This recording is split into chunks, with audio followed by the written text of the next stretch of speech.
You're watching Fugitive Red-Eye, and welcome to another anime review. So at the time I'm recording this, I actually just got back from the theater, and as you can see by the title, today I'll be talking about Dragon Ball Super Broly. If you've been watching my channel for a while, you know that my views on Dragon Ball are maybe a little bit unconventional. I will admit I've watched some of Super, and there's been lots of it that I've liked, and lots of it that I've absolutely hated. It just depends on which arc we're talking about. Another thing I want to mention is I've always really liked Broly. Ever since I saw the original Broly movie, I loved the character.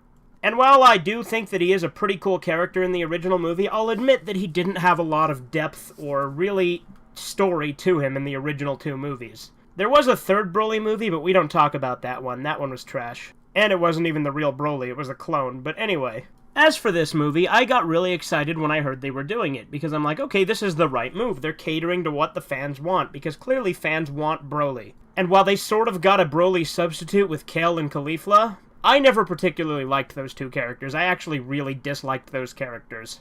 But let's go ahead and talk about the plot. Dragon Ball Super Broly has to do with some of Frieza's soldiers stealing the Dragon Balls. They mainly want to do this because Frieza wants to wish he was a little bit taller, you know, wish he was a baller, wish he had a rabbit in a hat and a collar. At the same time, some of Frieza's other soldiers are out and about searching for strong warriors. Well, they come across Broly, and there is some backstory for Broly that's shown at the beginning that's very similar to his original backstory of being banished by King Vegeta. And they also show a little bit of stuff with Bardock, which I'll get into in a minute later on. But as it goes on, Broly gets basically recruited by Frieza to go and help him while he's getting these Dragon Balls on Earth to wish that he was 5 centimeters taller. Frieza hadn't originally planned for a fight, but after he got Broly, he was curious to see how it would turn out. Not to mention Paragus himself, Broly's father, actually had a grudge to settle against King Vegeta for banishing Broly in the first place. So Broly goes down and fights Goku and Vegeta, and this big epic battle ensues. Initially, Broly is actually considerably stronger than either of them. However, Goku actually takes much more of a beating than Vegeta did, which I actually was happy about, that Vegeta for once didn't take too bad of a beating, because I feel like Toriyama likes to do that a lot to Vegeta. So it was nice to see him actually have more of an upper hand for a while. I mean, granted, Broly was still considerably more powerful than him, but it was still cool to not see him get his ass whooped so much. Eventually, Goku and Vegeta have to fuse into Gogeta, which this is the first time in this particular continuity that we've seen Gogeta. I refuse to use the C word, and if you know what I mean, I'm not talking about cunt, I'm talking about the Dragon Ball C word. I refuse to use that word, but you know what I mean. This is the first time we've seen it in this particular continuity of the franchise. Anyway, it's really cool because you also get to see Vegito use the Spirit Blade, I believe it's called, that little orb thing he does in the Janemba movie, Fusion Reborn. And he also does Big Bang Kamehameha. They don't call it that, they call it just Kamehameha, but it's very clearly Big Bang Kamehameha. Which, correct me if I'm wrong, because I could very well be, but if I'm not mistaken, Big Bang Kamehameha, other than this, has not been used in anything other than GT. So yeah, that's basically the plot in a nutshell. I'm gonna go over my actual analysis of it, because I want to get really into the nitty-gritty of this. This movie was fucking amazing. I absolutely loved every second of it. There was two nitpicks that I have that I will get into in a little bit here. But overall, everything was amazing. I mean, they had Broly, which, again, it's very fan-servicey. They had Broly, they had Vegito, they had the Spirit Blade. Again, I don't know if that's what that's called, but it's that orb thing that he uses against Janemba. You know what I'm talking about. They have Big Bang Kamehameha. They have Frieza in it. They have both the fat and thin Gogeta, so it has like a lot of callbacks, which is really cool. They sort of turned Broly into an anti-hero type character in this. He's not evil. He's just, you know, someone who can't control his own power. And really the whole time he's just being manipulated by Paragus. On top of that, Broly's backstory is fucking amazing in this. They have this whole backstory where he was friends with this animal on the planet he was stranded on. And it was an animal that he originally started training against, but his father didn't want him to be friends with an animal. He's like, that's not effective in your warrior training. So he shot the animal's ear off and turned it against them. And so because of that, Broly wears its ear around his waist as sort of like a belt sort of thing, as a symbol of his friendship he had with it. I also feel that this movie opened up the door to bring Super Saiyan 4 into this continuity. Again, I refuse to use the Dragon Ball C word. You know which word I'm talking about. If you don't, it starts with a C and it rhymes with a Zelda villain. This opens up the door for Super Saiyan 4 to be brought into this timeline. Now, the reason I feel that's the case is when Broly first shows up, he's able to be incredibly powerful in his base form, to the point where he's overpowering Super Saiyan God, even. And the explanation given for this says that he's utilizing his Great Ape abilities without transforming into a Great Ape. And with that, his eyes are yellow and look like Goku's Super Saiyan 4 eyes from GT. Now, if you don't know anything about Super Saiyan 4, it utilizes the power of the Great Ape to transform into Super Saiyan 4. And I feel like that's kind of what maybe they were possibly hinting at. And if they bring Super Saiyan 4 into this timeline, I am completely on board. I will watch as much Super as comes out if they bring Super Saiyan 4 into it. I will love that. So I kind of have my own little theory. I feel like if Broly had still had a tail, he might have actually gone Super Saiyan 4, which would have been fucking badass. Now let's talk about the negatives, because I have to, because it is a review. These are very small and minor nitpicks, but they are something I do want to address. So first off, the Bardock backstory. Now, if you're familiar with the original Bardock special, then you know what I'm talking about.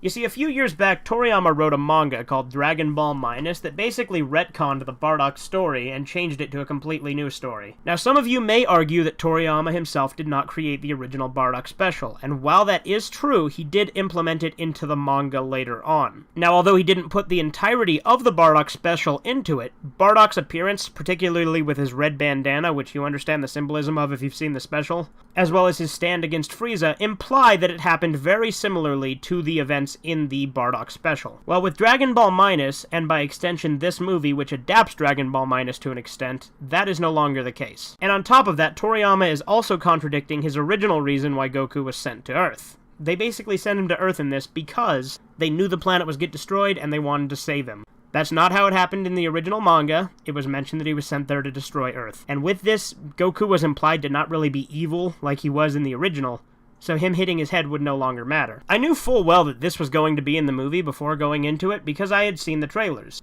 However, I will say this, despite the fact that it directly contradicts Goku's original backstory, despite the fact that it contradicts the Bardock special and changes him into a softer character, despite all of that, the scenes themselves are really well executed. They make you feel for Bardock and get attached to him. And although he feels like a completely different character, it is still a very likable character. I still think that the Bardock special was better, but I don't think that this scene hurts the movie in any way, shape, or form.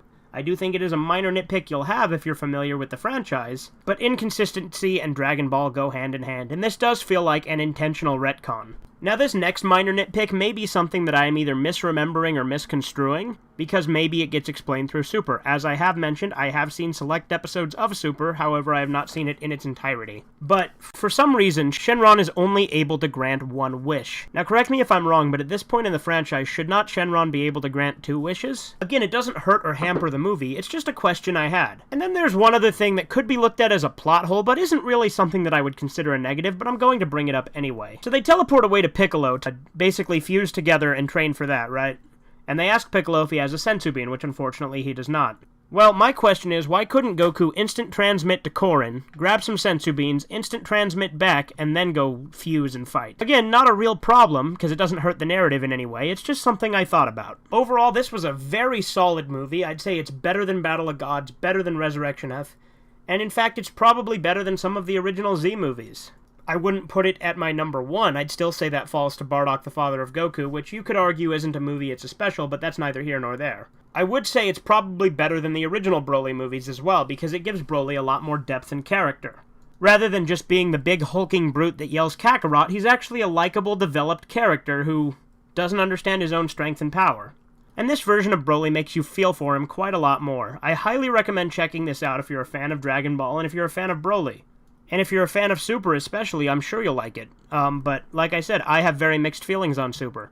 This movie, however, was fantastic. If I were to give it a rating out of 10, I would have to give it a solid 9.8. I'd give it a perfect 10 out of 10, but then someone would contradict me because I brought up those 2 nitpicks, so because of that, I'm bringing it down 0.2 points, even though I do feel like they don't matter.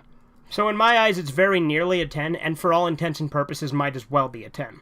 I really enjoyed it. Let me know in the comments below what you thought if you've seen it, and as always, have a great rest of the day.